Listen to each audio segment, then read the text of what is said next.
Dans la paracha, nous avons vu le principe extraordinaire, magnifique, tellement plein de chesed que Hachem nous a envoyé, qui s'appelle Mida Keneged Mida, mesure pour mesure. L'histoire qu'on va raconter a lieu sur plusieurs dizaines d'années et commence il y a plus de 20 ans aux États-Unis, dans un garage. Des vendeurs de voitures, ils sont 3 associés. Ils ne sont pas tout à fait corrects, le moins qu'on puisse dire, et sont très très doués pour bien repeindre les voitures d'occasion qu'ils vendent, bien serrer les boulons de tous les côtés pour qu'elles roulent quelques semaines ou quelques mois. Et malheureusement après, c'est la vie, c'était une voiture d'occasion, la dite voiture a des problèmes. Ce jour-là, un des 3 associés, qu'on va appeler Yosef, est en train de faire la promotion d'une voiture à un monsieur. Et il lui vante les capacités de cette voiture, sa longévité, c'est sûr, elle va durer longtemps, alors que il se dit 4 mois c'est le maximum dans sa tête, mais il fait son travail habituel. Les 2 associés viennent l'aider et surenchérissent, mais c'est une voiture magnifique. Et voilà que l'acheteur, un monsieur orthodoxe, il faut préciser que Yosef et ses associés sont juifs, mais non religieux. Un monsieur orthodoxe regarde, il est un petit peu idéaliste comme ça, ou en tout cas, il leur fait confiance. Et il dit, d'accord, je vais acheter cette voiture. Monter dans nos bureaux, signer le contrat. À ce moment-là, il ne s'était pas aperçu, mais dans la voiture qu'avait pris l'acheteur pour venir dans ce garage, il y avait un petit garçon.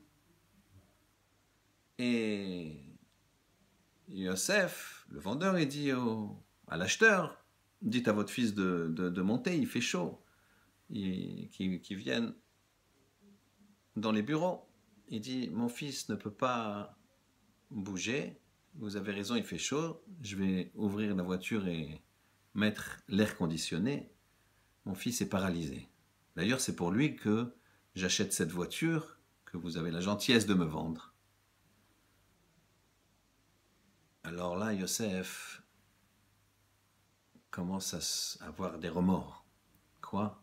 On va vendre une voiture pour cet homme-là qui achète une voiture pour son fils handicapé. Ça, être moyennement honnête, c'est le moins qu'on puisse dire, Yosef il accepte, mais une telle forfaiture, ça, il prend ses associés à part et leur dit, écoutez, venez, on ne lui vend pas cette voiture, il y a d'autres clients, il y a d'autres choses, on fait pas ça, le fils est handicapé, vous imaginez, c'est pas beau. Qu'est-ce qu'il y a, qu'est-ce que tu veux ?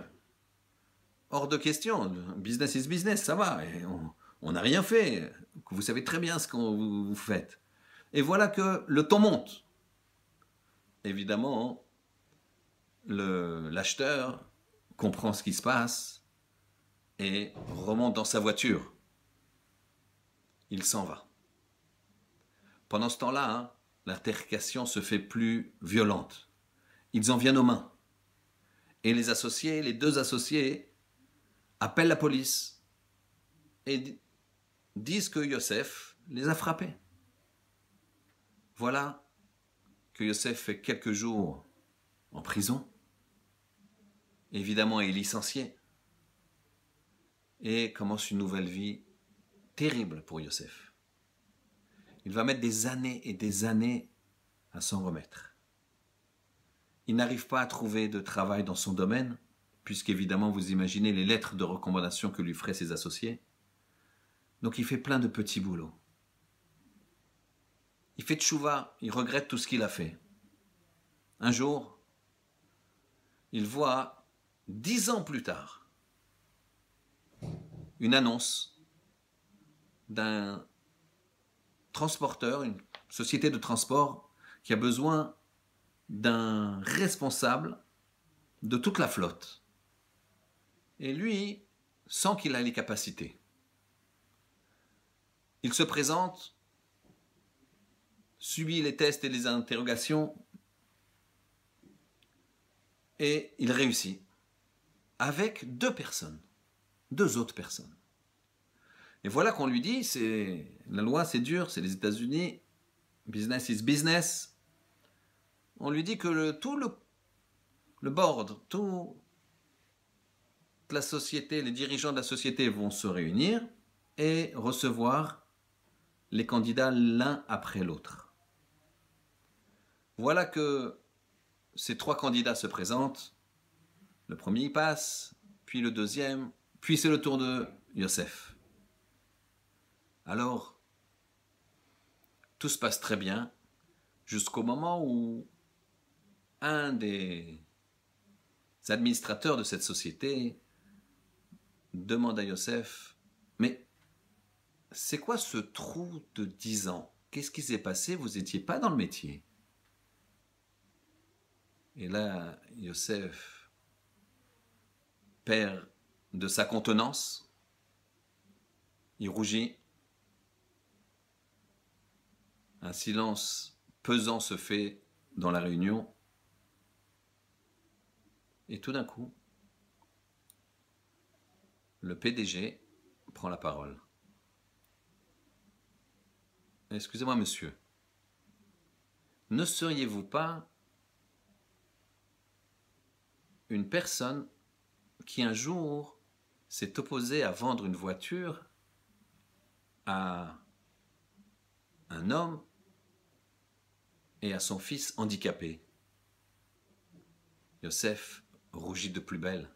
Il se dit, ça y est, ils sont au courant de tout. Ils sont au courant que de cette fausse accusation que j'ai frappé un de mes associés. C'est fichu. Mais il dit la vérité. Oui, effectivement. Je m'étais opposé. Et il y a eu... C'est tout. Je voulais juste savoir si c'était vous. Vous êtes pris, monsieur. Vous êtes pris. Ah bon? Tous les membres du comité d'administration, du conseil d'administration sont étonnés de cette décision du PDG immédiate. Et il leur dit, monsieur Yosef, vous vous rappelez pas de moi? J'étais cette personne. Évidemment, en chapeau, et par rapport à ici, sur un siège de président, vous m'avez pas reconnu, mais moi je vous ai reconnu. Alors je peux dire à mon équipe que vous êtes quelqu'un de confiance et vous êtes engagé. Voilà, mida keneged mida. Mesure pour mesure, quand on fait des choses, elles reviennent.